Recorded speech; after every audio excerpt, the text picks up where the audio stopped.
Vedanta resources के founder और CEO अक्सर अपने जीवन के संघर्ष से जुड़ी कहानियां सोशल मीडिया पर शेयर करते रहते हैं। हाल में उन्होंने लंदन स्टॉक एक्सचेंज में वेदांता की लिस्टिंग की कहानी बताई है। वेदांता 2003 में LSE पर लिस्ट हुई थी। ये LSE पर लिस्ट होने वाली पहली इंडियन कंपनी थी।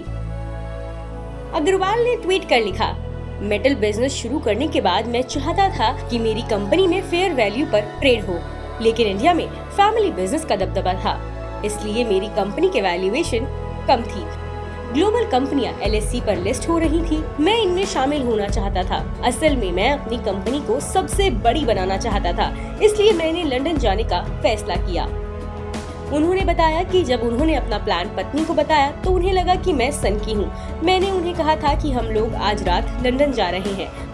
अग्रवाल ने बताया, वे हमारी बेटी प्रिया के स्कूल चली गई और 6 महीने की छुट्टी का अनुरोध किया। इसकी वजह ये थी कि उन्हें लगा था कि 6 महीने में हम लौट आएंगे। फिर भी उन्होंने हर चीज का इंतजाम किया।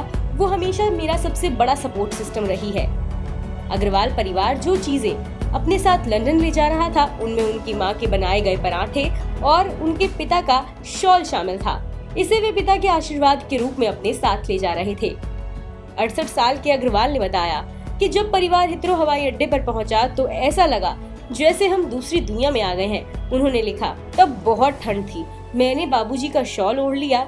मुझे ऐसे लगा जैसे उनका प्रभा मंडल मेरी सुरक्षा कर रहा है। अग्रवाल ने बताया है कि जैसे उनके बाबूजी के आशीर्वाद ने एक इंडस्ट्रियलिस्ट के रूप में उनकी इंटरनेशनल जर्नी में उनकी मदद की। उन्होंने लिखा, मेरे बाबूजी ने मुझे हमेशा जर्नी पर फोकस करना सिखाया, ना कि उसके नतीजों पर। जब आपको अपने सफर में आनंद आएगा तो आप रास्ता पा ही लेंगे। वे अक्सर ये बात कहते थे। उन्होंने बताया है, जब मैं लंदन पहुंचा तब मेरे पास ज्यादा कुछ नहीं था, लेकिन मेरे पास एक चीज थी, वो था विश्वास और मेरे बाबूजी का आशीर्वाद। अग्रवाल को भरोसा था कि अगर वे मुंबई में कामयाबी पा सकते हैं तो वे लंदन में भी ऐसा कर सकते हैं। बिजनेस से जुड़ी तमाम खबरों के लिए देखते रहें मनी कंट्रोल हिंदी।